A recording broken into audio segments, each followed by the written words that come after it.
Maya Johnson had exactly 47 minutes to prove that the multi-million-dollar presentation being delivered on the 40th floor was stolen from her, a black intern working in the basement mailroom. Before starting the story, don't forget to subscribe to the channel and turn on notifications. The elevator numbers climbed steadily as she clutched the manila folder containing printouts, timestamps, and most importantly, the USB drive that would either vindicate her or end her career at Morrison & Associates forever. Her heart pounded against her ribs as she watched the floors tick by. 35, 36, 37. Just 12 hours earlier, Maya had been sorting mail in the basement when her supervisor Jennifer called down with unusual excitement in her voice.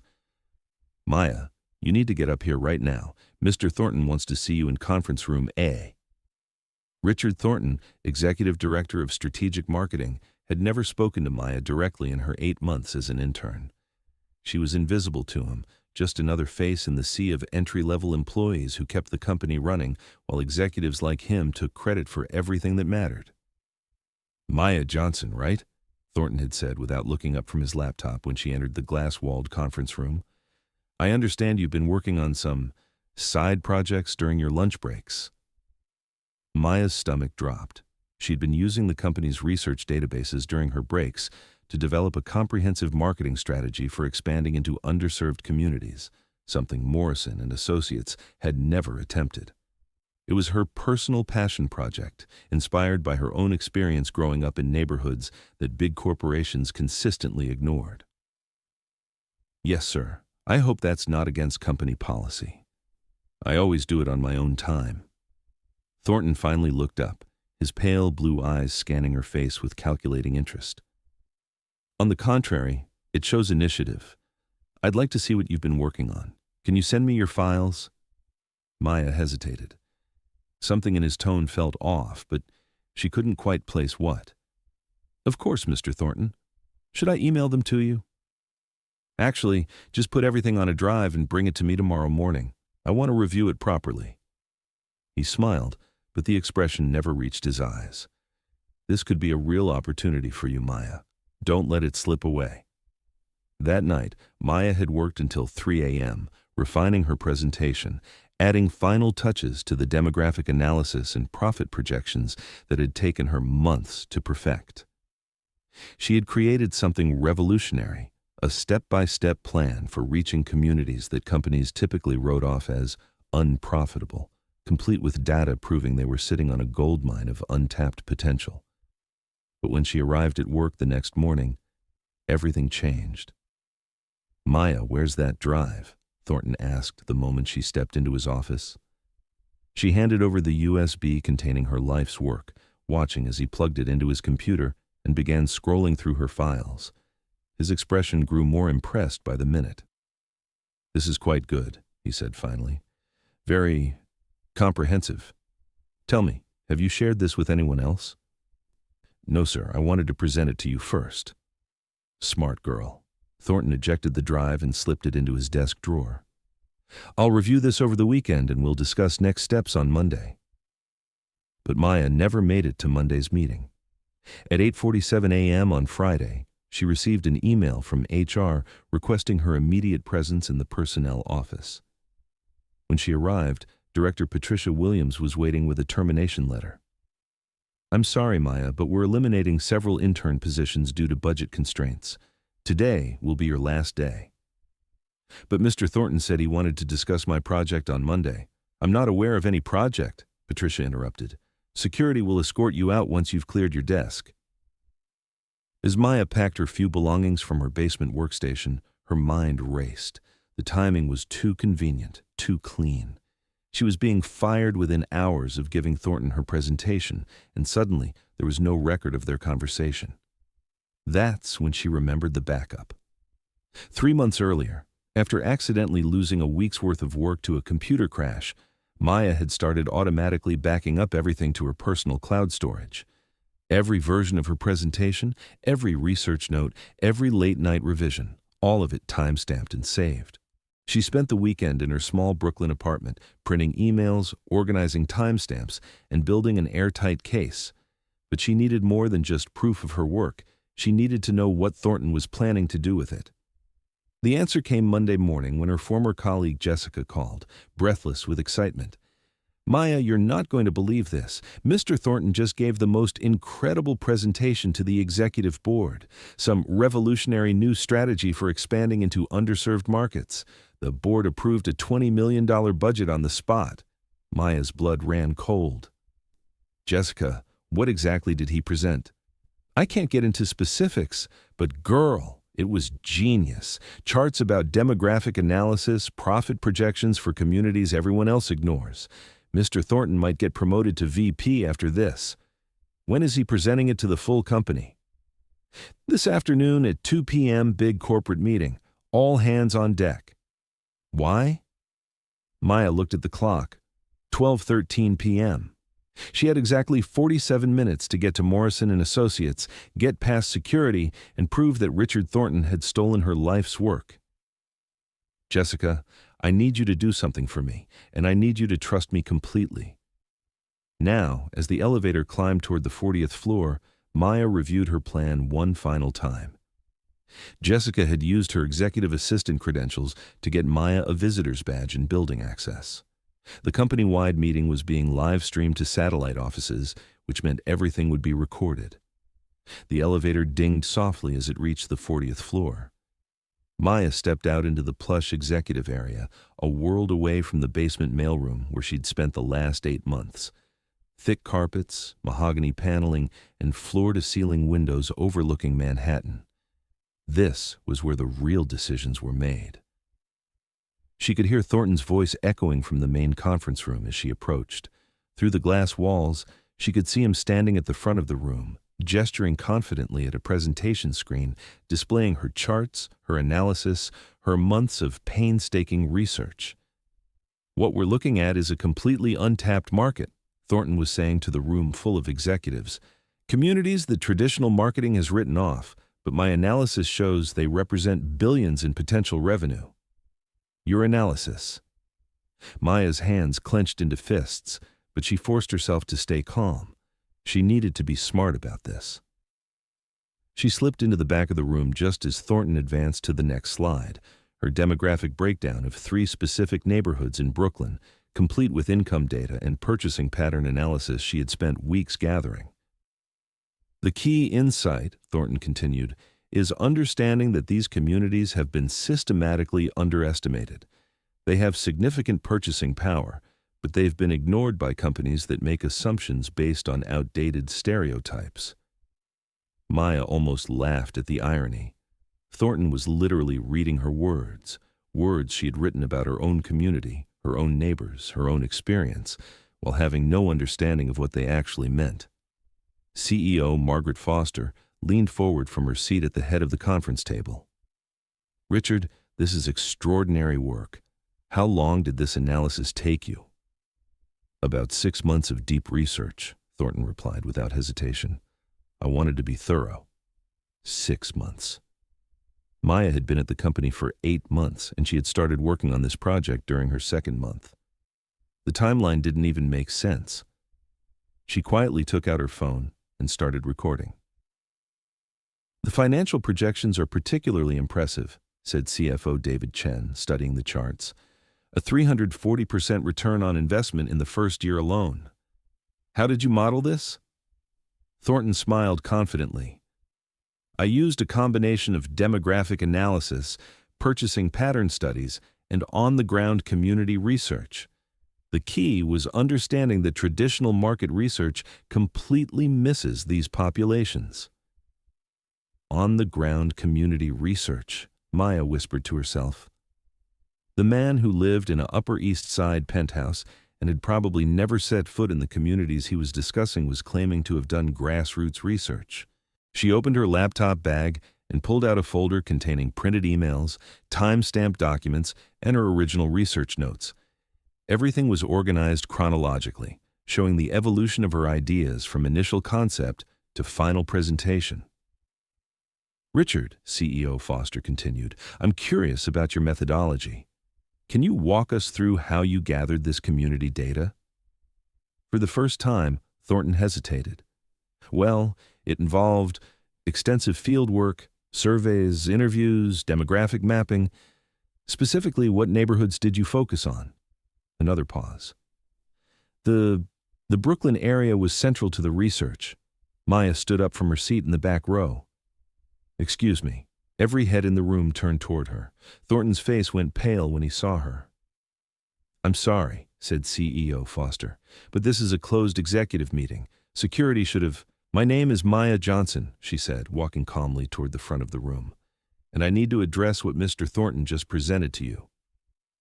Maya was a former intern, Thornton said quickly, his voice tight with panic. She was terminated last week for performance issues. I don't know why she's here, but... I'm here, Maya interrupted, because every single chart, graph, and analysis you just presented was stolen from my personal research project. The silence in the room was deafening.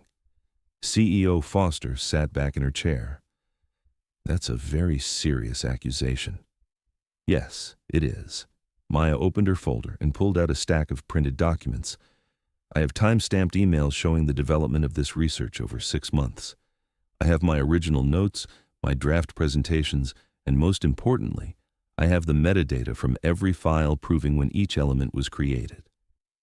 She walked to the conference table and spread out the documents. Mr. Thornton asked me to submit my personal research project last Thursday morning. I was fired that afternoon. He's presenting my work as his own today.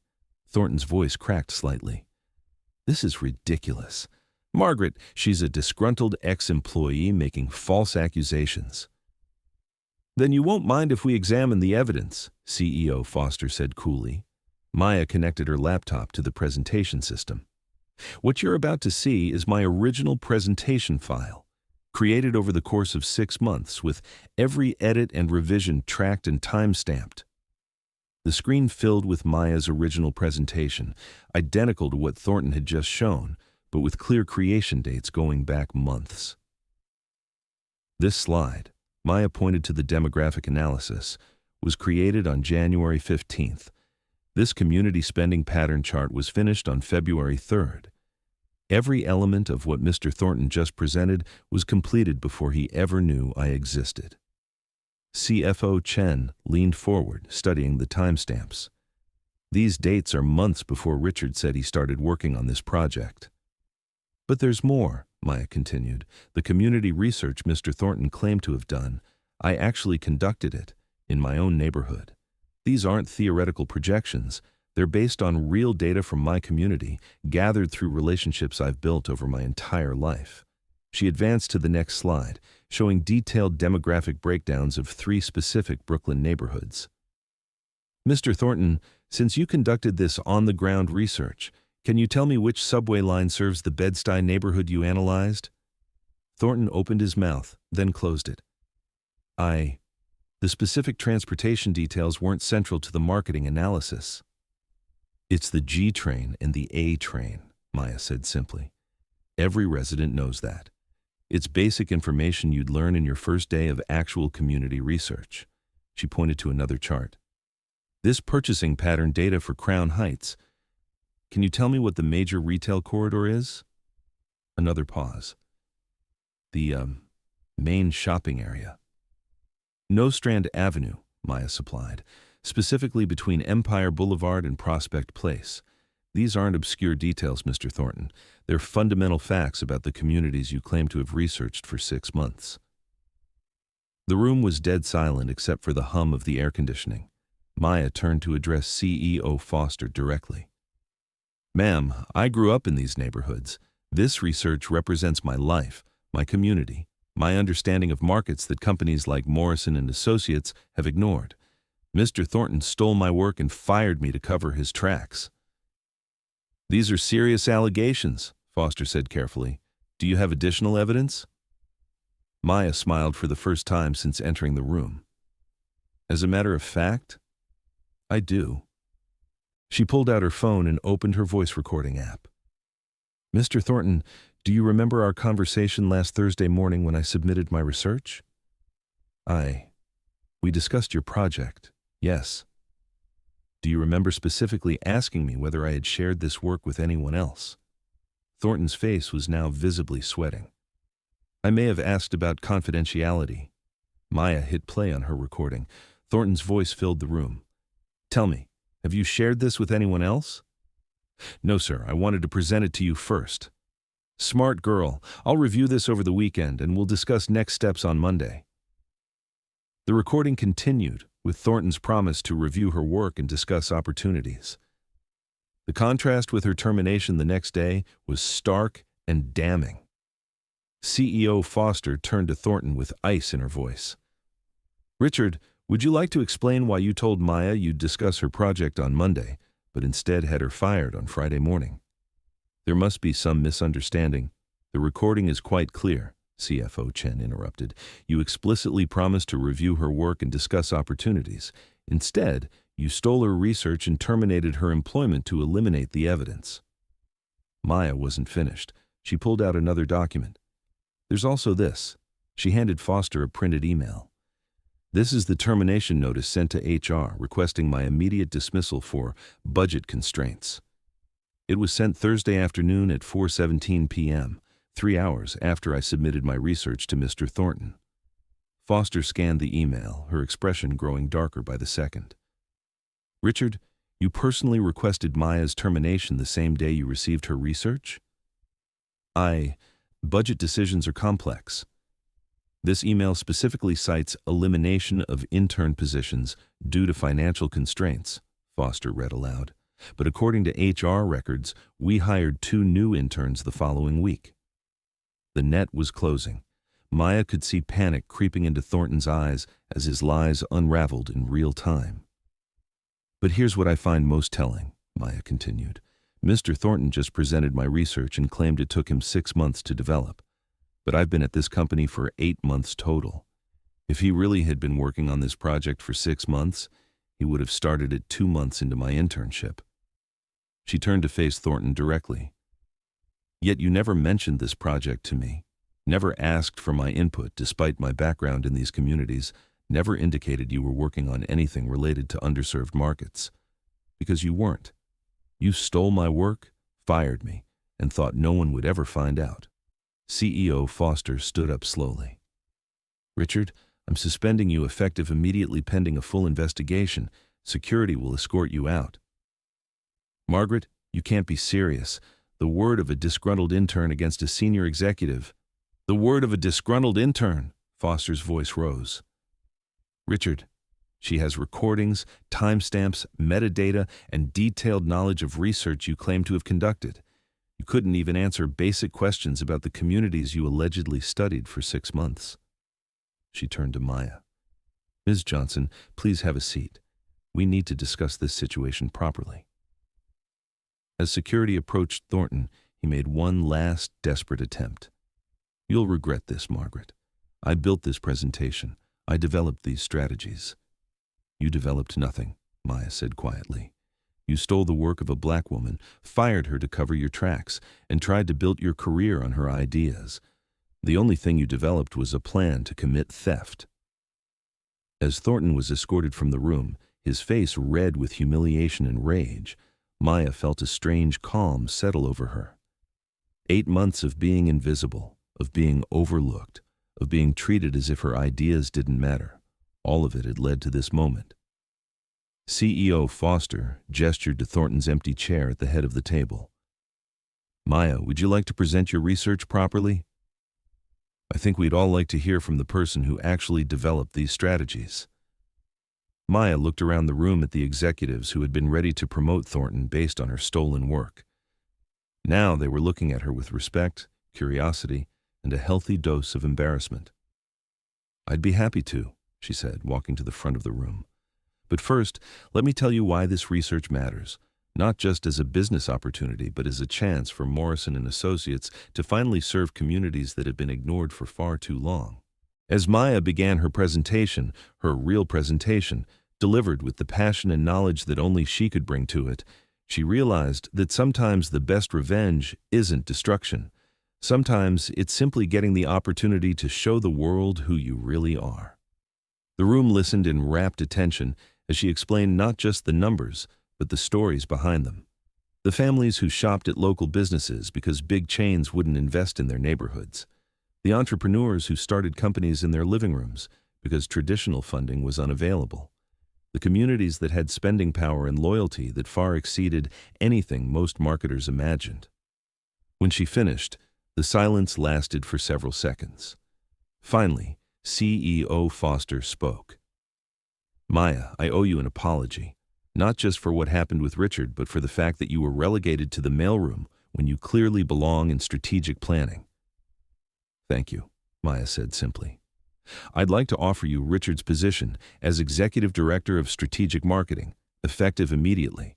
This research is exactly the kind of innovative thinking Morrison and Associates needs." Maya smiled. "I appreciate the offer, but I have a counteroffer." Foster raised an eyebrow. "I'm listening." "I want to create a new division focused specifically on underserved markets, not as a side project or a one-time initiative, but as a core part of how this company does business, and I want final approval authority over all marketing strategies targeting these communities." "That's a significant request." "It's a necessary request," Maya replied. "These communities have been exploited by companies that extract money without investing back. If Morrison and Associates is going to work in these markets, we're going to do it right." Foster exchanged glances with the other executives, then nodded slowly. "I think we can make that work. Welcome to the executive team, Director Johnson." As the meeting broke up and executives approached Maya to discuss her research, she thought about the journey that had brought her here. 8 months in a basement mailroom, developing ideas that everyone assumed weren't worth hearing. A theft that could have ended her career before it started, and 47 minutes that changed everything. Her phone buzzed with a text from Jessica. "Girl, what happened? Security just walked Thornton out in handcuffs." Maya typed back, "Long story. I'll tell you over dinner. By the way, you're looking at the new Executive Director of Strategic Marketing." "What? Are you serious?" "Dead serious. And Jessica, we're hiring. I'm going to need people who understand that the best ideas can come from anywhere, including the mailroom." As Maya gathered her materials and prepared to head to her new office, Thornton's former office on the 40th floor, she reflected on the irony of the situation. Thornton had tried to steal her work and destroy her career because he saw her as invisible, disposable, someone whose ideas could be taken without consequence. But invisibility, Maya had learned, could be a superpower. When people don't see you, they reveal who they really are. They show their true character, their real values, their actual intentions. And sometimes, that information becomes the very weapon you need to fight back. The elevator doors closed as Maya rose to the 40th floor one more time. But this time, she wasn't sneaking in with a visitor's badge. She was going home. Richard Thornton had wanted to build his career on stolen ideas. Instead, he had handed Maya the keys to an empire. And she intended to use that power to make sure that no one, regardless of their background, their position, or their zip code, would ever be invisible again. Sometimes justice isn't about revenge. Sometimes it's about making sure the right person gets the credit, the opportunity, and the power to change the world. Maya Johnson had spent 8 months being underestimated. She wouldn't make that mistake about anyone else. If this story of justice and recognition touched your heart, subscribe to Black Stories every day for more inspiring tales that prove talent and determination can overcome any obstacle, and that sometimes the most powerful people are the ones others choose to ignore.